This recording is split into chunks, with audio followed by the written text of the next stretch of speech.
le studio de l'émission Touche pas à mon poste brillait sous les projecteurs. Cyril Hanouna, animateur à la personnalité explosive et au franc-parler légendaire, régnait en maître sur son plateau depuis près d'une décennie.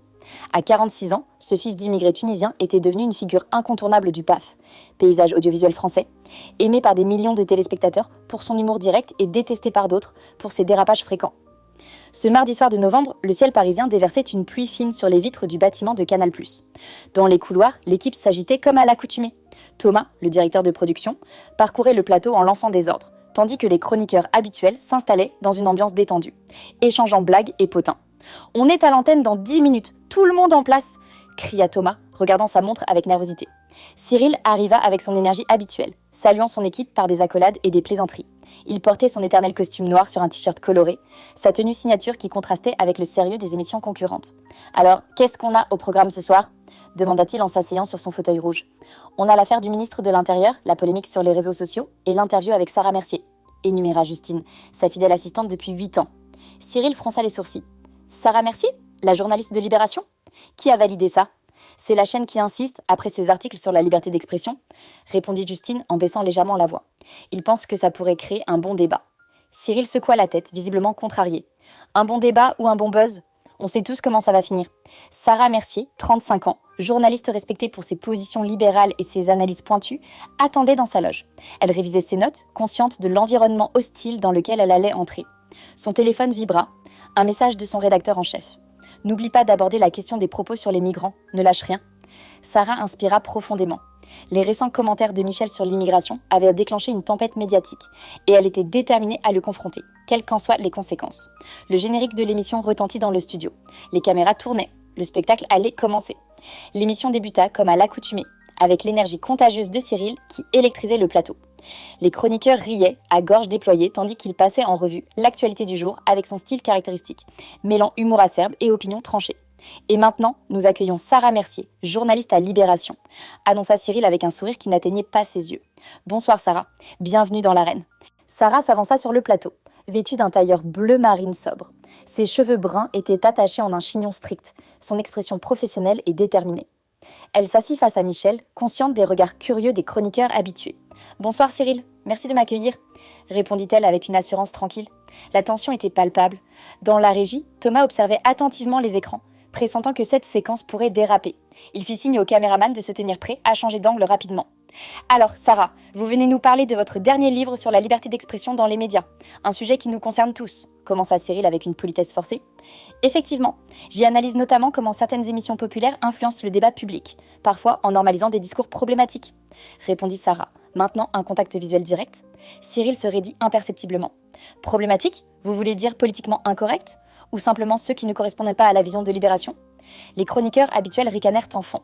Sarah ne se laissa pas déstabiliser. « Je parle de discours qui stigmatisent certaines populations, Cyril, comme vos récents commentaires sur les migrants, que vous avez qualifiés de problèmes insolubles pour notre société », dit-elle calmement, posant directement la question qu'elle était venue poser. Un silence soudain tomba sur le plateau.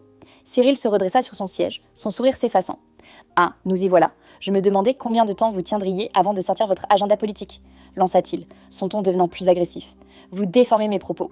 J'ai parlé de la politique migratoire, pas des migrants eux-mêmes.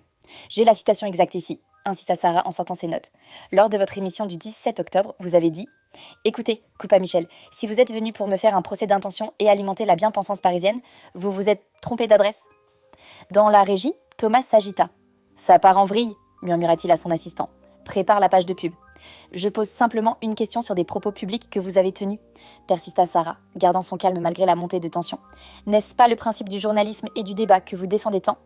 Le visage de Michel s'assombrit. Les spectateurs à domicile pouvaient sentir l'orage qui s'annonçait. La publicité terminée, l'atmosphère sur le plateau était électrique. Les chroniqueurs habituels, d'ordinaire prompts à intervenir, observèrent l'échange avec un mélange de malaise et de fascination. Le public présent dans le studio retenait son souffle. Michel, qui avait eu quelques minutes pour se ressaisir, afficha un sourire crispé face à la caméra. « Nous sommes de retour avec Sarah Mercier qui, visiblement, n'est pas venue ici pour parler de son livre, mais pour me faire la morale. » lança-t-il avec une légèreté forcée. Sarah resta imperturbable. « Je suis venue discuter de liberté d'expression, Michel, ce qui inclut la responsabilité des personnalités médiatiques, comme vous. » Un chroniqueur, Laurent, tenta d'intervenir pour désamorcer la situation. « Peut-être pourrions-nous parler des chapitres de votre livre qui… » « Non, non. » l'interrompit Michel en levant la main. Notre invité veut parler de mes propos sur l'immigration. Allons-y franchement. Il se tourna vers Sarah, les yeux brillants d'une colère contenue. Vous et vos collègues de la presse éclairée, vous vivez dans votre bulle parisienne, loin des réalités du terrain. Moi, je parle à la France qui se lève tôt, celle qu'on n'entend jamais dans vos colonnes. Sarah ne se démonta pas. Ne détournez pas le sujet en m'attaquant personnellement. J'ai simplement cité vos paroles et demandé si vous assumiez leur impact sur le débat public, sachant que vous êtes regardé par des millions de Français. Le ton montait. Dans le public, certains spectateurs commençaient à s'agiter, certains prenant manifestement parti pour Michel. L'impact ? Vous voulez parler d'impact ? S'emporta Michel, frappant son poing sur la table. Savez-vous quel impact ont vos articles condescendants sur les gens ordinaires ? Ils se sentent méprisés, jugés par des journalistes qui n'ont aucune idée de leurs difficultés quotidiennes. La température dans le studio semblait avoir grimpé de plusieurs degrés. Thomas, depuis la régie, fit signe aux caméras de se concentrer sur les expressions des deux protagonistes. « Je ne méprise personne, Michel !» répondit Sarah avec une fermeté tranquille. « Je questionne simplement la responsabilité des médias dans la montée de certains discours xénophobes. Et quand quelqu'un comme vous, avec votre influence, suggère que les migrants sont un problème insoluble, cela a des conséquences réelles. »« Ah, nous y voilà !» s'exclama Michel en se levant à moitié de son siège. « Toujours les mêmes accusations. Dès qu'on ose parler d'immigration sans suivre la ligne du politiquement correct, on est taxé de xénophobe. » Le visage de Michel était devenu rouge.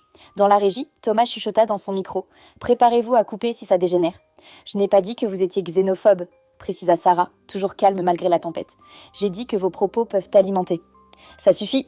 hurla soudain Michel, frappant violemment la table. « Je ne vous laisserai pas venir sur mon plateau pour me donner des leçons de morale et me calomnier. » Un silence assourdissant tomba sur le studio. Même les chroniqueurs habitués aux coups d'éclat de Michel semblaient choqués par la violence de sa réaction. « Coupez les micros !» ordonna Cyril, le visage déformé par la colère. « On fait une pause. » Les caméras continuèrent de tourner, capturant chaque seconde de ce moment qui allait inévitablement devenir viral. Thomas, depuis la régie, hésitait sur la marche à suivre.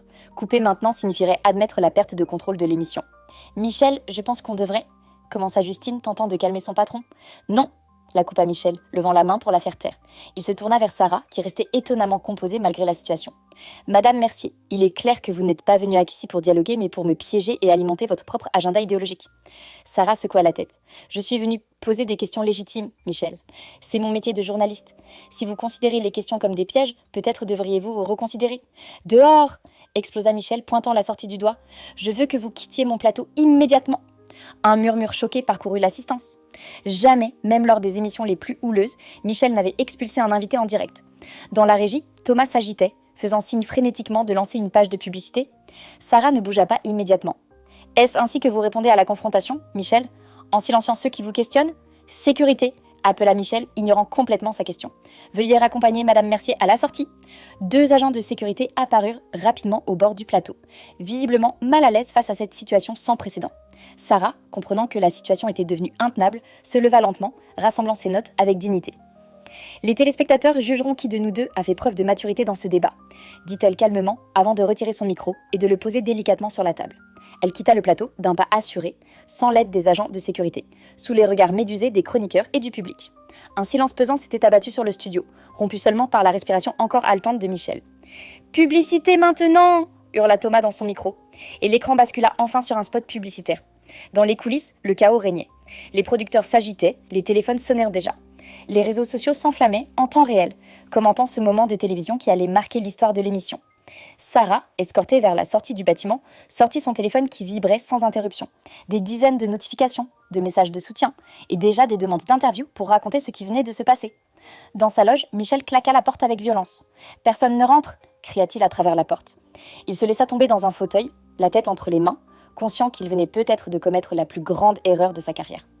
Le lendemain matin, Paris s'éveillait sous un ciel gris, mais les discussions, elles, étaient brûlantes. L'incident avait fait la une de tous les journaux, des chaînes d'information en continu, et dominait les tendances sur les réseaux sociaux.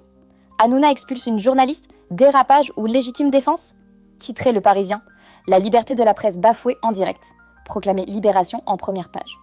Dans son appartement du 16e arrondissement, Michel fixait l'écran de sa télévision, le visage fermé. Son téléphone n'avait cessé de sonner depuis la veille, mais il avait refusé de répondre, même aux appels du directeur de la chaîne. « Tu dois faire une déclaration, Michel !» insistait Justine, assise face à lui dans le salon luxueux.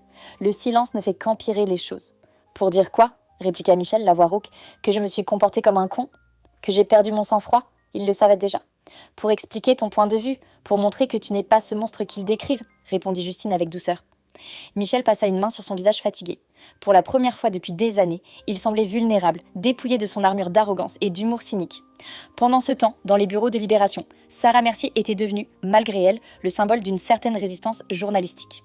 Les demandes d'interview s'accumulaient sur son bureau. Son rédacteur en chef, François, semblait plus satisfait qu'inquiet. « Tu as révélé son vrai visage ?» dit-il en lui tendant un café. « C'est un service que tu as rendu au débat public. » Sarah secoua la tête. « Je ne voulais pas créer un cirque médiatique, François.